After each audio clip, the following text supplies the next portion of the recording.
Bonjour à tous, je vais vous donner à travers cette courte présentation l'essentiel sur un des outils support à la démarche générale de conduite de projet qu'est le brainstorming ou remue-ménage.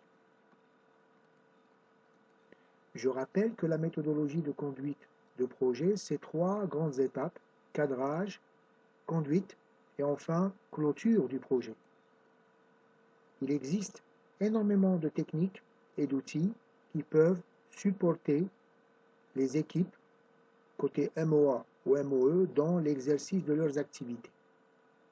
Certains outils sont adaptés particulièrement à la phase de cadrage, d'autres à l'étape de conduite, d'autres à l'étape de clôture. Le brainstorming, c'est quoi? C'est une technique participative de génération d'idées en groupe. Les mots-clés sont imagination, créativité, spontanéité. Et le principe fondamental, c'est que dans les réunions de brainstorming, il ne faut pas critiquer les idées des autres, ne pas critiquer les idées et suspendre son jugement. Pourquoi cette technique est nécessaire? En fait, les phénomènes et les situations, notamment en entreprise, sont de plus en plus complexes et donc on a besoin d'intelligence collective, sachant que le tout est supérieur à la somme des parties. Et enfin, le souci de qualité et d'amélioration continue explique l'intérêt de recourir à cette technique. Quand est-ce qu'il faut la pratiquer? À chaque fois qu'on est dans une situation où on a besoin de créativité, cette technique est recommandée.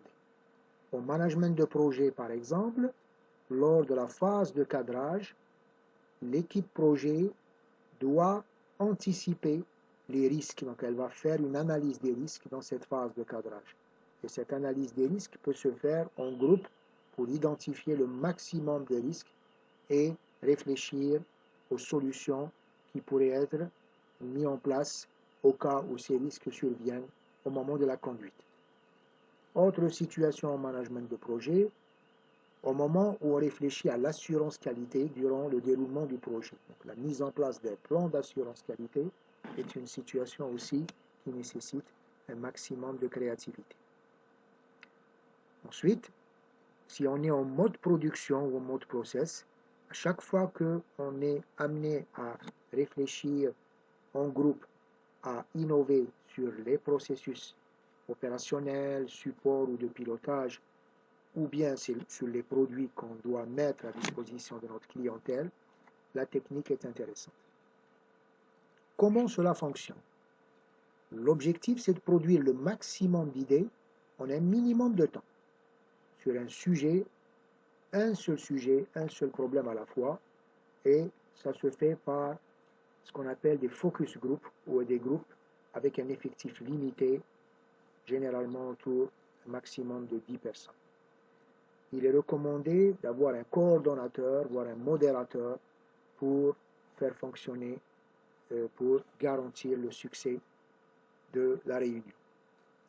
Et ensuite, le brainstorming, c'est 3 temps, 3 phases importantes: préparation, recherche d'idées collectivement, et enfin l'exploitation.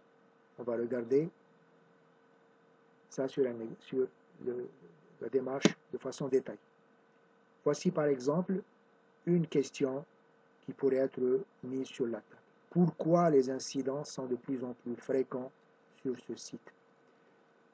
Autre question, quels sont les risques qui pèsent sur notre choix technologique? Donc, la première phase, l'animateur, le modérateur définit l'objet ou le thème ou la question à discuter. On constitue le groupe, on réserve un lieu propice, on rappelle les règles importantes à respecter aux participants, notamment l'objectif de produire un maximum d'idées, même les idées les plus farfelues, ou ce qu'on appelle les idées out of the box, parce qu'on a besoin de créativité.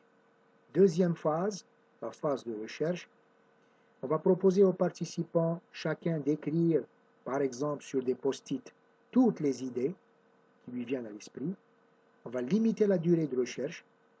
Ensuite, tour à tour, chacun des personnes va mettre ces post-it sur le tableau et les explique.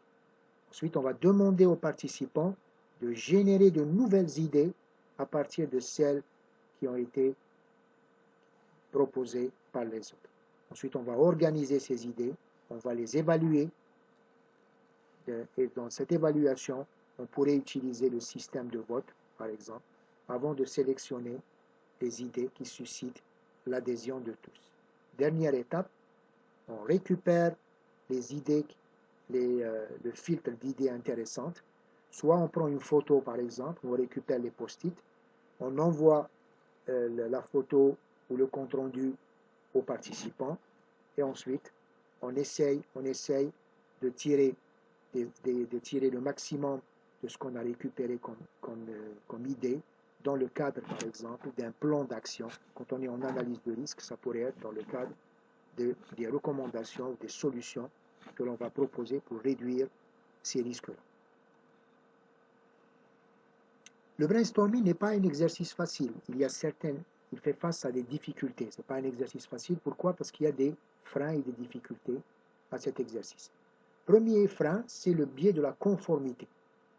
C'est-à-dire qu'on a tendance à aller vers la majorité. Et aussi, ce n'est pas simple. Des fois, on a des personnes qui sont timides, et ces personnes-là, ils ont de bonnes idées, mais ils ont du mal à les défendre devant un groupe. Ensuite, le manque de partage des informations. La réunion n'est intéressante que si les personnes sont au même degré, au même niveau d'information. Sinon, on crée un déséquilibre. Autre biais ou autre difficulté, c'est le biais de la confirmation.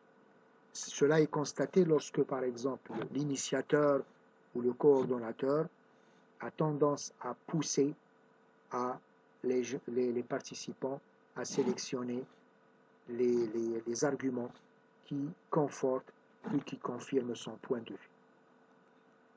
Voilà, pour finir, nous avons tous des profils, voire des cultures, des formations, des expériences, des convictions, des imaginaires différents.